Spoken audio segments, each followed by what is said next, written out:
Our next set of dual enthusiasts are joining us from HCL Software DevOps. First, we have Shahbaz with us, who is an experienced software engineer skilled in mainframes and DevOps with a proven history of working in the IT and services industry. He's joined in today's session by Senthil Nathan, working as a product manager at HCL Software DevOps. Senthil comes with 17 plus years of software experience and currently guides the strategy and development work for HCL Launch and HCL Software. In the last 5 years, Senthil has aided companies in their DevOps journey, helping customers understand the enterprise complexity and identify processes that suit them the best. In their upcoming talk, our dynamic duo will help us understand the key mainframe DevOps practices that the HCL Launch mainframe team achieved in the lab to maintain consistent, secure, and quality work. Now, that's something to look out for. So, my lovely audience, without much further ado, let's call upon our guests of honor, Mr. Shahbaz Pasha Kauthalam and Mr. Senthil Nathan. Hitting your screens right now.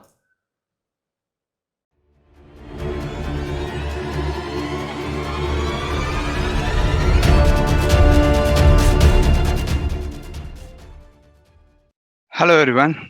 This is Senthil, and I have Shabazz with me. We wanted to talk about enterprise DevOps, how to do it across your organization, specifically how we did it in our launch. HCL launch team when we had a bit of Java and bit of ZOS and bit of everything, right? Our product is something that deploys to every platform, and so we wanted to talk about how we did it in the lab. So this is more of our own experience. So like I said, I'm Senthil. I'm the product manager for HCL Launch. My predominant experience is on mainframe world. Have worked in development, operation roles. I have worked on mainframe engineering for infrastructure side of things with a lot of service companies. And for the past 4 to 5 years, I've helped customers implementing DevOps at the enterprise level, including the mainframe bit that they have. So I have with me Shabazz. Shabazz, over to you. Yeah, thank you, Sanjay. Hi, I'm Shabazz. I'm part of HCL Launch ZOS development team.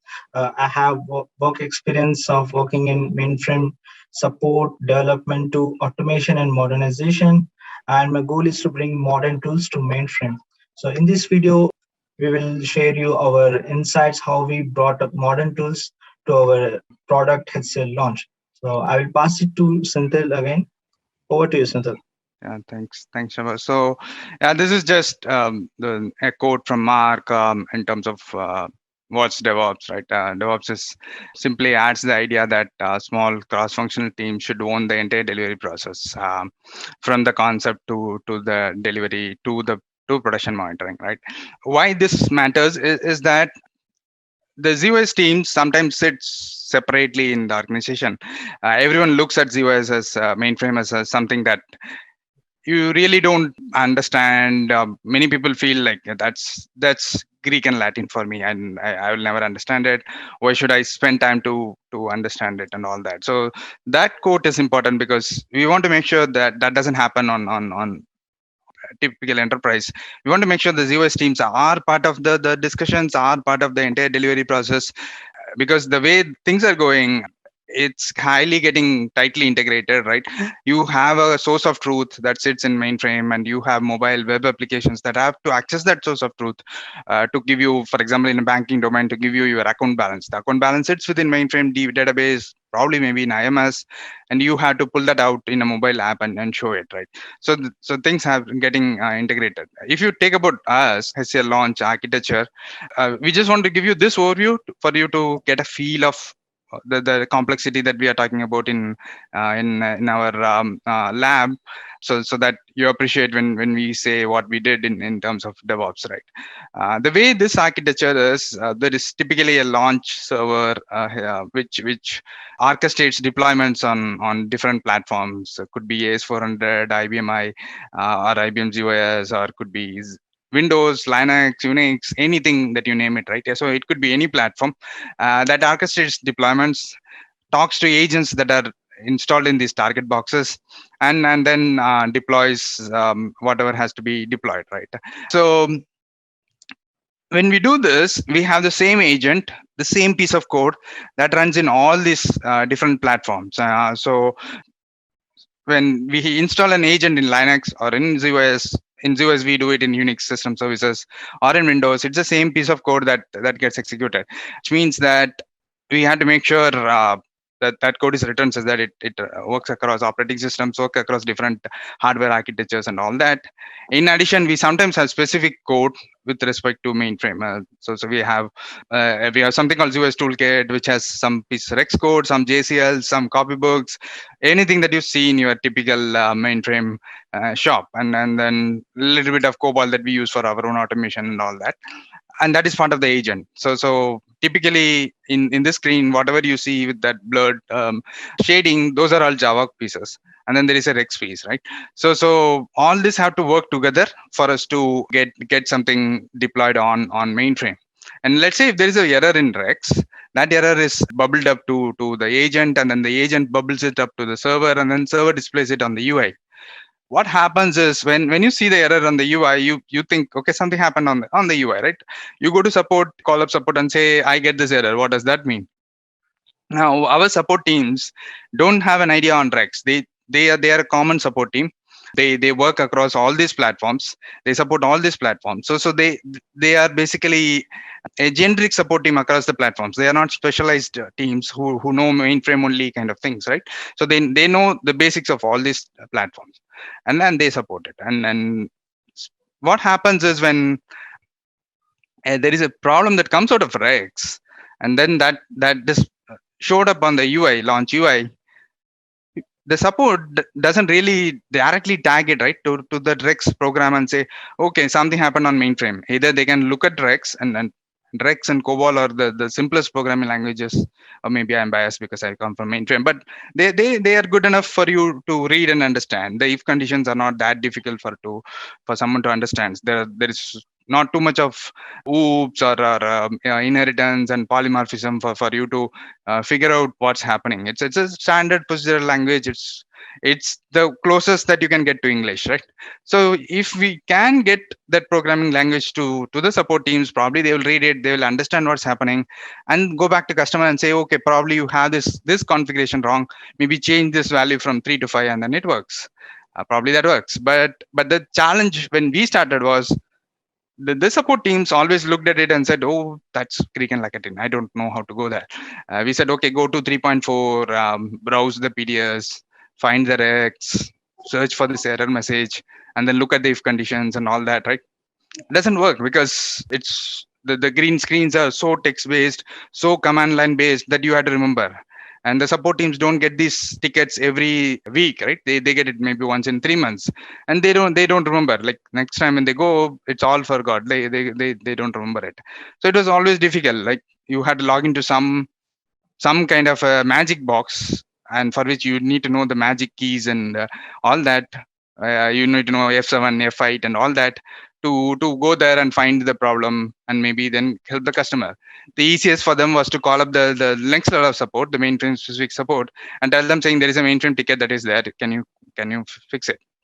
The business problem for us was that we spend too much time, as in when after the customer calls up for a support, we spend, like, the support spends a little bit of time figuring out whether it is a mainframe problem, and then they call up the mainframe team, and then the mainframe team, when they come up on their next shift, they look at it, then they find the problem, then they communicate it to level 2 support, and then they communicate it to the customer. So the longer this chain becomes, the more it takes for us to solve the customer's problem. And then customers feel like, okay, if it was a simple configuration, changing a value from 3 to 5, just an example, but changing it from 3 to 5, why weren't I told immediately when I called up for the first time? It seems to be straightforward, right? So we were trying to solve that problem. So that is where we said, okay, we have to get rid of these logging into ISPF, reading PDS, and trying to find things and all that, right? So that's our motivation. Our motivation was to get the support teams, and then the other functional teams like the testing teams, the documentation teams. As a product vendor, we have too many of these functional teams, right? We want to make sure those functional teams have a confidence to look at this code, look at the mainframe code, and have an understanding of it to say, yeah, this makes sense for me, or whatever they are saying as a change. Let's say I'm a documentation team, someone says this is the change. Maybe they want to look at the code to look at some commands or look at how what kind of conditions that we have put there. We want to make sure they get access to the code for them to see it themselves and then do it.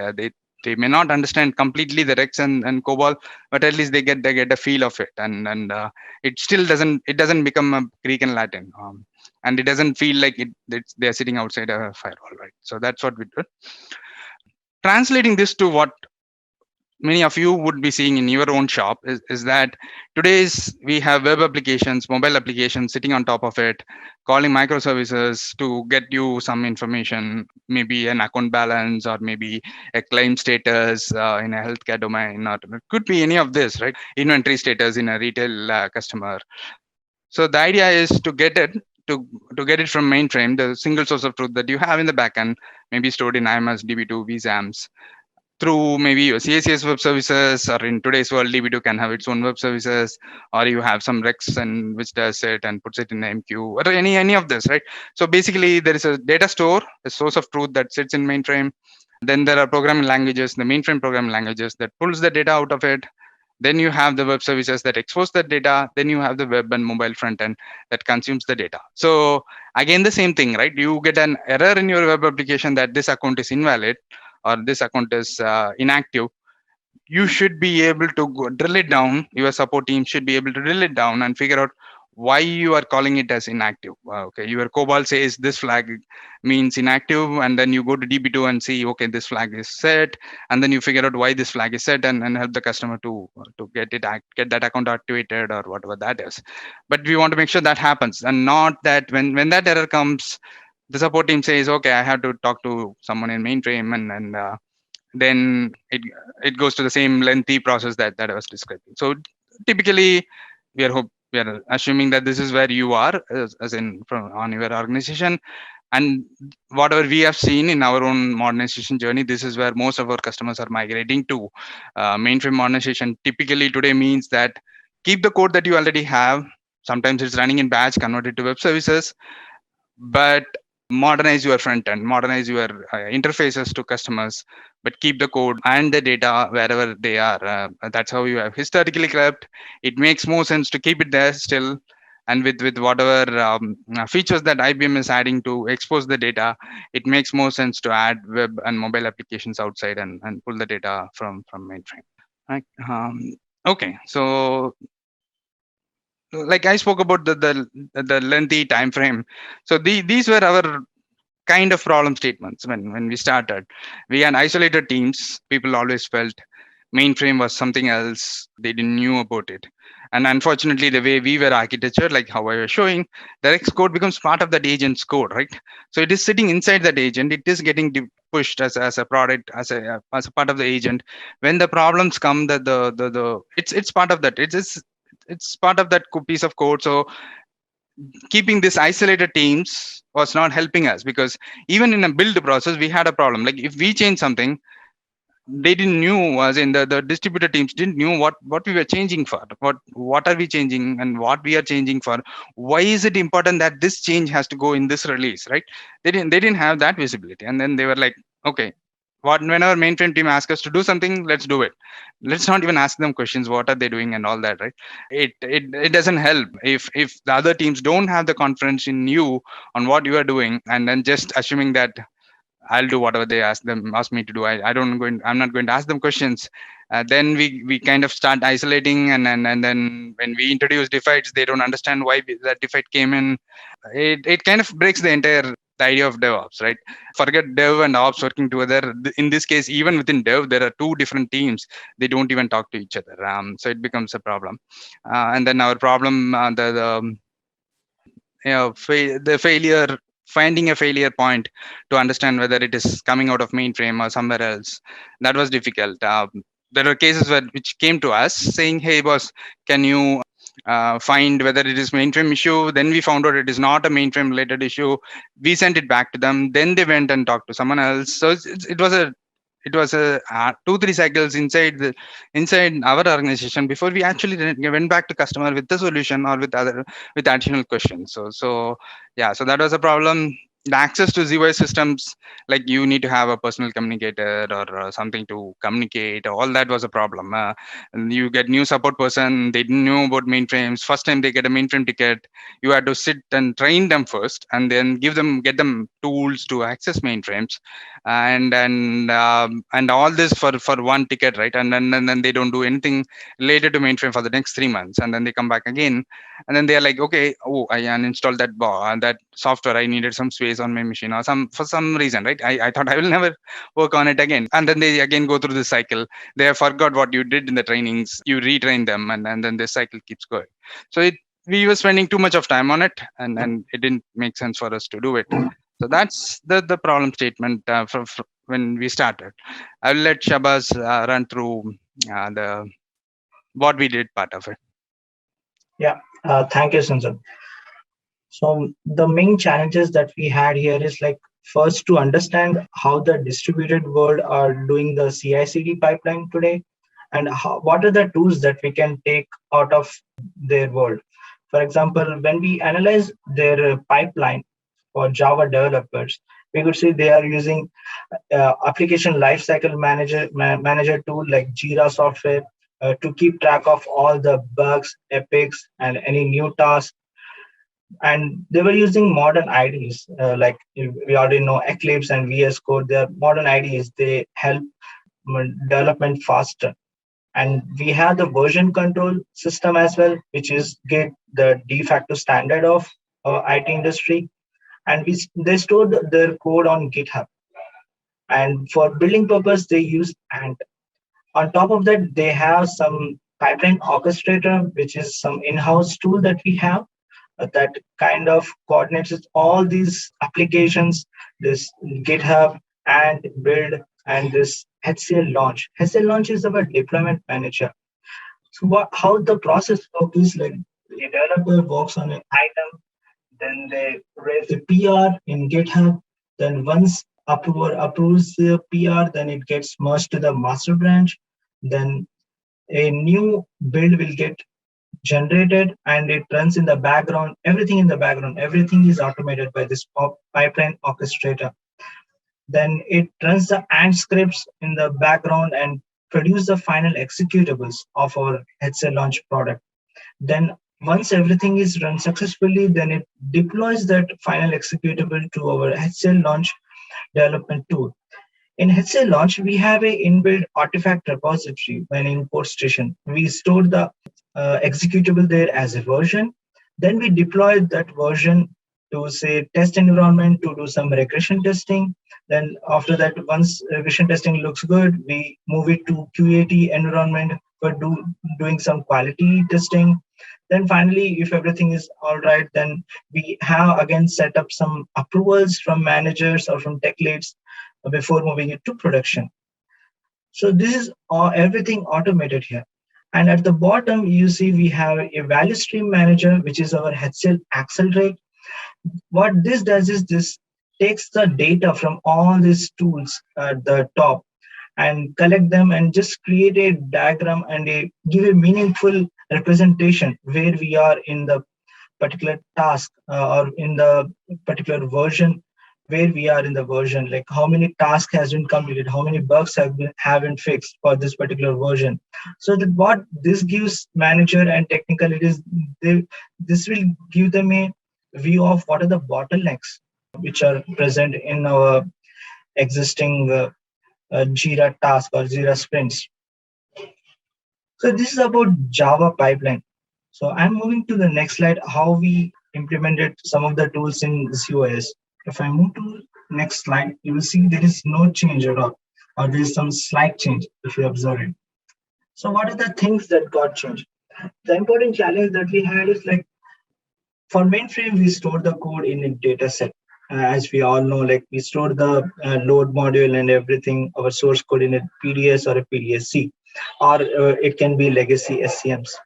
But the moving out of a code to GitHub was the first change that we did that that helped us to move to a modern CI/CD pipeline. So what we did is we move our code to GitHub. Now everything is on GitHub, even the Java code, even the Rex code, everything is on GitHub. And for building purpose, we are now using IBM DVB, which is a dependency-based tool from IBM. What this does is this is similar to how we do a compilation or link edit in your JCL. Now this one does the similar thing like compilation and editing using Groovy or Java code.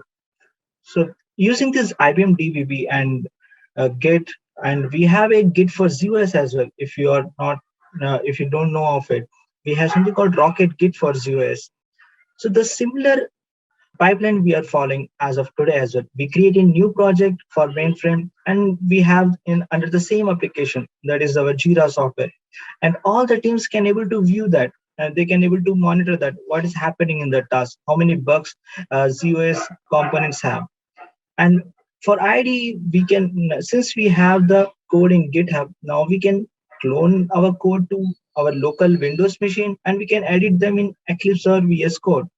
In GitHub, we can we can have some settings to configure the encoding. Like, for example, if I clone it to my local, it can be UTF-8. When I clone it to my mainframe, you can have it your native encoding like AppSync. You can set that up. So that is how we were able to do some like change in development, able to change some code using Eclipse or VS Code. I can probably show an example here. I have. So this is one sample toolkit code. If you have seen our earlier slides, we had some mainframe component inside an agent called toolkit. So this is the Java code. And if you see, this is calling some program, package command rex bus pkg zip. And here it is, my package zip rex is here. So you can able to analyze the better and able to work faster when you have both the Java and Rex code side by side. And another advantage that it gave us is like with GitHub, you can able to search, you can do a universal search. For example, support case has some failure. I can pull some failure that I already have. For example, this failure, there is some deployment failure, and we get some logs. I just downloaded the logs here in VS Code. I will show you that logs. For example, this is some log, and L2 got this log, and they want to analyze what the reason for this error is. They can probably do a search for this some phrase of this error message, probably like copy this and go to GitHub and do a search, directly search here. If they do is some search, it might result some codes here, and they can walk through all the programming languages here like Java, Rex, and PHP. They can do some initial analysis. For example, in Rex, if I go to Rex, you see there is some a statement here in comments like this gonna throw some error problem accessing. So this is matching my error. So what this does is like support person now are sure like, okay, this is where the problem is. Or probably they can walk through the code and take a look if they can understand what's happening there, or they can contact ZOS team to take a further look, and they can point this particular line number like this is where it is failing. So this is the advantage with moving it to modern tools. So now everyone is mainstream now. So now we are connected with distributed teams. Now we even have the Scrum calls with our distributed teams now. We understand where they are, and they also understand where we are now. And everything is like totally visible. As I said here, like better visibility for everyone on ZOS changes. Now anyone wants to keep a track or want to look what are the things that has been done in ZOS part of HCL launch, they can able to go to Jira, or they can go to Accelerate, and they will get a valuable information like where we are and how many tasks has been done, how many tasks are there in the backlog, how many tasks are there in progress. And now it's, as I said, it's easy to do the debugging now. Now since the code is in GitHub, a support person can do some initial analysis, because sometimes the bugs that we get from customer might be very smaller one, like as Senthil said, there might be some configuration change from 3 to 5. So if that kind of bug, I think now supporting can able to understand the code, the Rex code, then they can able to respond it better to customer. And the last thing is, like, now earlier we used to do a lot of manual works. We had to do some builds in mainframe, then move it out of mainframe, then copy that executable and merge it to our distributed team executable.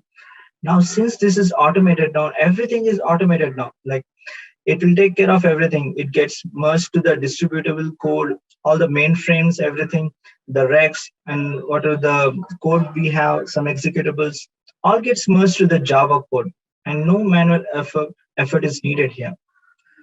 So now everyone is mainstream now. And again, as a DevOps is not a goal, like it's it's a like never-ending process of improvement. So again, we have a couple of things that we can improve. So we are working on that, and probably will improve our DevOps pipeline. Yeah. Anything you want to add, Sindhu? Yeah, I think you covered it, but yeah, there are other benefits that we haven't really spoke about. For example, when we do performance testing, right? We have a single team that does that, and if you think about it, in the older world, to promote things in mainframe, you had to log into ISPF and do approvals and all that. But now the release managers, the product managers don't have to now go into mainframe screens. It's all there in launch. Launch has its own approval mechanism, so it can do approvals. You can do approvals via emails. You can do approvals in the web UI and all that stuff, right? So you don't need to go into mainframe, especially if you are a manager, like in a typical customer scenario. We have seen managers managing n number of things, and it doesn't make sense for a non-mainframe, technically mainframe illiterate manager to remember things or take some screenshots. I've seen people having screenshots of it and saying, okay, on this screenshot type 3.4, you go there, on this type enter and go there, and then finally approve it and come out. You don't know to do all that. It's the approvals are there. We have webhooks with launch where it sends notifications, right? So whenever we merge something to our release candidates, it sends notification to the entire team saying, hey, okay, something changed in ZOS and they are merging something new into it. And it brings us even drill kind of routine on our side to make sure that we merge it in the right times and not go back later. That's one part. The other thing is, because we are merging continuously, it is helping us to find the defects early in the game. Earlier it used to be like we keep doing our own changes, like a typical development world in enterprise. We keep making our own changes. The Java team did their own changes, and then finally 3 weeks 4 weeks before the actual test date, we start merging things, and then it breaks. Let's say it breaks the entire regression pipeline. Now we don't know whether we are breaking it, or their code is breaking, or is the integration breaking. If the integration is breaking, whether the fix has to be on the mainframe side or on the Java side and all that. But now it's all gone. We merge it every day in, day out. Whenever we make a change, we merge it into the master branch, and then the master creates a build that includes our changes, includes the Java changes on that day, and then it runs through a regression test automatically. And then if that regression test fails, then you know that at least the last one day's change is what is causing it, right? Probably this is all kind of old news for someone in distributed world, but on a mainframe world, getting it done was always a challenge. Between releases, the testing, probably the integration testing or regression testing was run pretty late in the game, and getting it able to run on a daily basis, or in a weekly basis, even that's a huge improvement, right? So yeah, so we were able to do that. In all these cases, launch helped us to coordinate between different systems, and do testing. It can trigger test, automated regression test, and get the response back. And if everything looks good, then it can move to the next level and all that kind of thing. So we were able to do that. And the last but not the least, the VSM part is again important, as in we now everyone can see what's being cooked up on the mainframe side of it, what's being planned for the next release, what is there, and all that kind of stuff.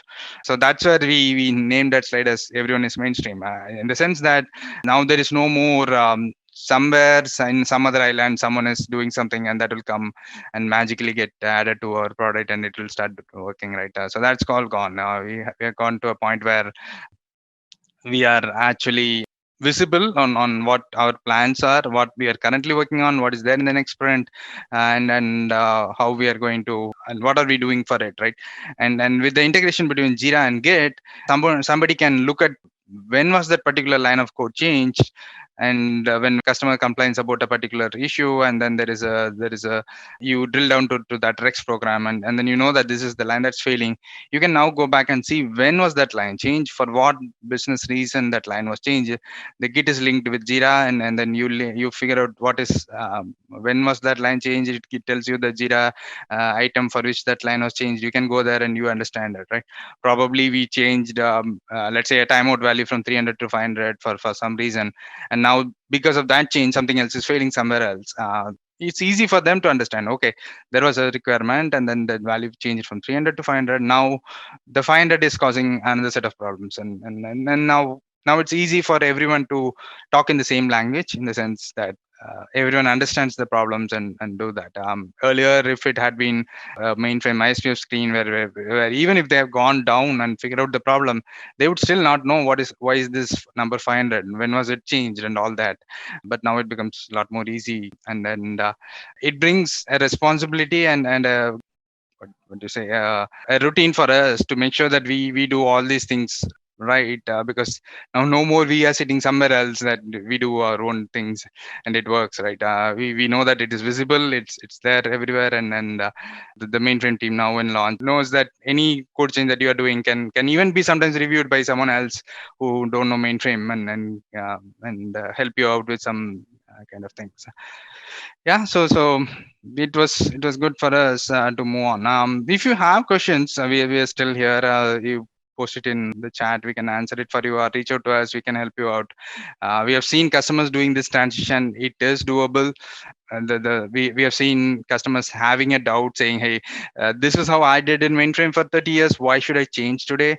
But there are good benefits, there are viable benefits, there are measurable benefits that requires it, and it also becomes easier to attract talent. When we today hire for support teams, one of the concerns that they used to have is, oh, do I need to support something in mainframe as well? I don't know anything about mainframe, and we now tell them, saying, no, you don't need a lot of training and all that stuff. It's the same set of tools, the same things that anyone does. It's just that the programming language is different. Everything else is the same, so you don't have to worry about it. You can get it done with whatever you know already. You don't have to worry about learning something new as such, unless you want to learn COBOL and Rex. Other than that, everything else is already there in the same set of tools, same set of process, and same set of people mostly, who are working on it. So it becomes easy. The release managers are same, the product managers are same, and everyone is same. So it becomes a lot more easy. Yeah. So the transition is possible. We have done it. We have seen a lot of customers doing it. It does take a little bit of time for you to analyze where you are and where you want to go and what steps you need to do, but it does make sense to do, and it is possible to do. So reach out to us if you have questions on it. We will be happy to help you out to do it.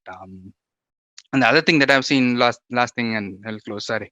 The other thing that I've seen is customers using Launch as a single tool to do deployments for Java and mainframe. Obviously, today you have applications that have all these stacks, all these technology stacks, all these hardware stacks, where it is getting deployed to. And when you deploy a change, you want to make sure it's all or none. You want to make sure it's the same thing that you tested in your lower environments that is going there. And Launch has something called snapshots that can help you to do that. And so it becomes, again, it becomes a single deployment at the end of the day. It is not mainframe deployment that happens sometime 3 hours later, and then the Java deployment that happens now, and then the mainframe deployment fails, someone has to talk to the Java team to roll back. No, none of that stuff, right? It becomes single click deployment. You click it becomes all or none. It deploys all the changes, or it rolls back the changes that it deploys and takes you back to where you were. before the deployment. So that's again a bigger advantage, right? You start your deployments are no more different from others, and you deliver at the same time to others, and it becomes a lot more easier to code for this kind of deployments than saying, okay, probably my web service might be giving me something else. Maybe web service is a old code. Do I need to handle both the scenarios, the older returns and the newer returns and all that? You don't have to do that. You can be sure that it is going on the same time and it will be deployed on the same time, right? So yeah, so that's pretty much our story. Yes. Thanks for listening. Thanks, Yeah. Sabash. Thank you.